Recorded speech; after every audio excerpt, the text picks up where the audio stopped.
राधे कृष्ण आप सभी को। ओम नमो भगवते वासुदेवाय। आज मैं आपके लिए लेकर आई हूँ पुरुषोत्तम मास की एक बहुत ही सुंदर कहानी। इससे पहले वाली कहानी को भी आप सब लोगों ने बहुत पसंद किया, उसके लिए आपका धन्यवाद। आशा करती हूँ आपको ये अगली कहानी भी बहुत पसंद आएगी। पुरुषोत्तम मास की ऐसी और भी सुंदर कहानियाँ हम आगे की वीडियो में भी लाते रहेंगे। साथ ही हमारे चैनल पर रोज़ाना आपको अधिक मास का महात्म्य भी प्रतिदिन सुनने को मिलता रहेगा।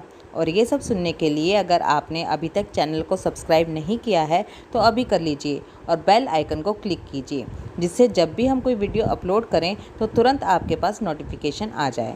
तो चलिए सुनते हैं अधिक मास की एक बहुत ही सुंदर सी कहानी। एक समय की बात है, एक गाँव में एक बुढ़िया माई थी। उनके एक बेटा और एक बहू थे। बुढ़िया माई बहुत ही धार्मिक प्रवृत्ति की महिला थी। हर तीसरे साल पुरुषोत्तम मास आने पर स्नान, व्रत, दान और पुण्य किया करती थी। एक बार पुरुषोत्तम मास में उनके बेटे बहू ने उनसे कहा, माँ, तुम हर बार पुरुषोत्तम मास में स्नान दान करती हो, इसका कोई पुण्य भी मिलता है?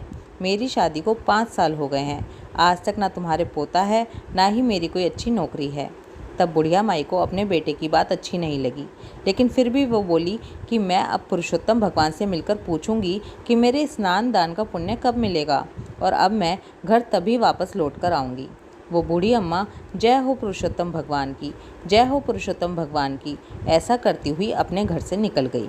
चलते चलते रास्ते में उन्हें एक कोढ़ी मिला। उसने बूढ़ी अम्मा से पूछा, माई, तुम कहाँ जा रही हो? तो बुढ़िया माई बोली, भाई, मैंने अपने पूरे जीवन काल में हर तीसरे साल आने वाले पुरुषोत्तम मास का स्नान, व्रत, दान आदि किया है, लेकिन मेरे बेटे बहू कहते हैं कि इसका कोई पुण्य नहीं मिलता। मैं भगवान से मिलकर ये पूछूंगी कि मुझे इसका फल कब मिलेगा। तब वो कोढ़ी बोला, बहन, यदि तुम्हें पुरुषोत्तम भगवान मिले तो उनसे मेरे भी दुख का निवारण पूछना। जब मैं छोटा था तभी से मुझे कोढ़ है, ये मुझे किस बात की सज़ा मिल रही है? बुढ़िया बोली, ज़रूर पूछूंगी। ये कहकर जय हो पुरुषोत्तम भगवान, जय हो पुरुषोत्तम भगवान की वापस अपने रास्ते में वो चल पड़ी। आगे जाकर उसे एक कुम्हार पति पत्नी मिले। उन्होंने पूछा, बुढ़िया माई, आप कहाँ जा रही हो? बुढ़िया माई ने उन्हें भी सारी बात बता दी। तो वो बोले, माई, क्या तुम हमारे दुख का निवारण भी पुरुषोत्तम भगवान से पूछोगी? हमारी आजीविका का एकमात्र साधन ये मटके बनाना है। पिछले 3-4 सालों से हमारे चाक पर टूटे फूटे मटके बन रहे हैं। कुछ बच भी जाते हैं तो पकाते समय टूट जाते हैं। ऐसा क्यों हो रहा है? तुम्हें ज़रूर पूछना। तो बुढ़िया माई बोली, ज़रूर पूछूंगी। ऐसा कहकर वह जय हो पुरुषोत्तम भगवान, जय हो पुरुषोत्तम भगवान ऐसा कहते हुए फिर आगे बढ़ी। रास्ते में उन्हें एक सांप मिला और बोला कि बुढ़िया, मैं तो तुझे डसूंगा। बुढ़िया बोली, तुझे अगर मुझे डसना ही है तो डस लेना, लेकिन अभी मैं पुरुषोत्तम भगवान से मिलने जा रही हूँ। उनसे मिलकर जब वापस आऊँ तब तू मुझे डस लेना। तो वो सांप बोला, माई, अगर तुम्हें पुरुषोत्तम भगवान मिले तो मेरे भी दुख का निवारण पूछना। मेरी नागिन हर साल अंडे देती है, लेकिन एक भी सपोला जिंदा नहीं रहता। बुढ़िया बोली कि मैं ज़रूर पूछ लूँगी। फिर जय हो पुरुषोत्तम भगवान, जय हो पुरुषोत्तम भगवान की कहती हुई फिर आगे चली। चलते चलते उसे एक पेड़ के नीचे एक साधु महात्मा बैठे हुए मिले। उन्होंने पूछा, बुढ़िया माई, कहाँ से आई हो और कहाँ जा रही हो? तो बुढ़िया माई ने उन्हें अपने बेटे बहू के दिए तानों की सारी बात बता दी। साधु बोला, बुढ़िया माई, क्या भगवान ऐसे ही मिल जाते हैं?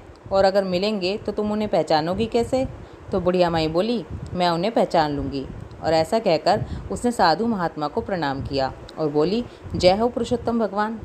तब पुरुषोत्तम भगवान ने उसे दर्शन दिए और बोले, तुम्हें क्या चाहिए? तो बुढ़िया माई बोली, मुझे आपके दर्शन होते ही सब कुछ मिल गया, मुझे और कुछ भी नहीं चाहिए। पुरुषोत्तम भगवान बोले, जा बुढ़िया, तेरा कल्याण हो। अब बुढ़िया माई रास्ते में मिले सभी दुखियारों के दुखों का एक एक करके निवारण पूछने लगी। सबसे पहले बुढ़िया ने कोढ़ी के लिए पूछा तो भगवान बोले, बुढ़िया माई, वो अपने पिछले जन्म के कर्मों का फल भोग रहा है। पिछले जन्म में वो एक राजा था और अपने राज्य के लोगों को बिना अपराध के दंड दिया करता था। उसी की हाय उन्हें लगी है। तुम मेरे चरण धूल ले जाओ और उसके कोढ़ पर लगा देना, वो ठीक हो जाएगा। फिर बुढ़िया माई ने कुम्हार के दुख का निवारण पूछा तो भगवान बोले, एक बार उस कुम्हार पति पत्नी के पास एक गरीब माता पिता अपनी लड़की के ब्याह के लिए कलश लेने आए थे। पैसे ना होने के कारण उन्होंने उसे कलश नहीं दिया। इस कुम्हार पति पत्नी को उन गरीब माता पिता की आह लगी है। अगर कुम्हार अपने 100 मटके किसी प्याऊ में दान दे दे तो उसका दुख दूर हो जाएगा। अब बुढ़िया माई ने नाग नागिन का पूछा तो भगवान बोले, नागिन ने एक बार एक गर्भवती स्त्री को डस लिया था, जिससे वो गर्भवती स्त्री अपने गर्भ में पल रहे बच्चे के साथ ही मर गई थी। उसी गर्भवती स्त्री की आह इसे लगी है। अगर ये नाग नागिन अपनी अमृतमणि किसी गरीब को दे दें तो उन्हें बच्चा हो जाएगा। ये सुनकर बुढ़िया माई ने भगवान को प्रणाम किया और भगवान पुरुषोत्तम अंतर्ध्यान हो गए। अब बुढ़िया माई ने भगवान के चरणों की धूली अपने साड़ी के पल्लू में बांध ली और सबसे पहले उस सांप से मिली। बुढ़िया माई को देखते ही सांप बोला, क्या हुआ माई, भगवान के दर्शन हुए? बुढ़िया माई बोली, हाँ मुझे दर्शन हुए। सांप ने पूछा, तुमने मेरे दुख का निवारण पूछा? तो बुढ़िया माई ने सारी बात उसको बता दी। तो वो बोला, माई मैं कोई गरीब व्यक्ति कहाँ से लेकर आऊँगा, मेरे पास तो डर के मारे कोई आता ही नहीं है, ये अमृतमणि तुम ही ले जाओ। और सांप ने वो अमृतमणि बुढ़िया को दे दी। अमृतमणि लेकर बुढ़िया माई अपने घर की ओर चली। आगे चली तो उसे कुम्हार पति पत्नी मिले। उन्होंने पूछा, क्या तुम्हें भगवान के दर्शन हुए, हमारे दुख का निवारण पूछा? तो बुढ़िया माई ने कहा कि मुझे भगवान के दर्शन हुए और मैंने तुम्हारे दुख का निवारण भी पूछ लिया। और उन्होंने सारी बात उन दोनों को बता दी। तब कुम्हार पति पत्नी बोले, हम आज ही 100 मटके एक प्याऊ में दान कर देंगे। अब वो खुशी खुशी आगे चली तो उन्हें वह कोड़ी मिला। कोड़ी बुढ़िया माई से पूछने लगा, क्या हुआ बहन, भगवान मिले क्या? तो बूढ़ी अम्मा बोली, हाँ मुझे भगवान के दर्शन हुए और मैंने तुम्हारे दुख का निवारण भी पूछ लिया। ये तुम्हारे पहले के जन्म के कर्मों का फल है जो तुम भोग रहे हो। और बुढ़िया माई ने कोड़ी को सारी बात बता दी। फिर बुढ़िया माई ने भगवान के चरणों की धूली कोड़ी के शरीर पर लगाई तो कोड़ी सही हो गया। कोड़ी ने बुढ़िया माई को खूब धन दौलत दी।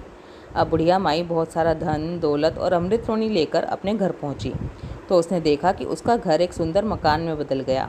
घर में अन्न और धन के भंडार भर गए हैं। बेटा बहू माँ को देखकर बहुत खुश हुए। बेटे ने कहा, माँ मुझे बहुत अच्छी नौकरी मिल गई है और तुम्हारी बहू भी पुरुषोत्तम भगवान की कृपा से गर्भवती है। बेटे बहू ने भगवान के चरणों की धूली अपने माथे से लगाई और सबने पुरुषोत्तम भगवान की जय, पुरुषोत्तम भगवान की जय इस तरह के जयकारे लगाए। इस कहानी से हमें 2 सीख मिलती हैं। एक तो ये कि जब निस्वार्थ हम पूजा करते हैं तो उसका फल भगवान हमें अपने आप दे देते हैं। और दूसरी सीख ये मिली कि हमें अपने जीवन में कभी भी किसी की आह नहीं लेनी चाहिए।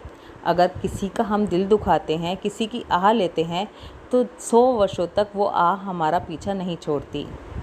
अगर ये कहानी आपको भी सुंदर लगी, जैसे मुझे भी बहुत सुंदर लगी, तो इसे दूसरों के साथ शेयर ज़रूर कर दीजिएगा। राधे कृष्णा।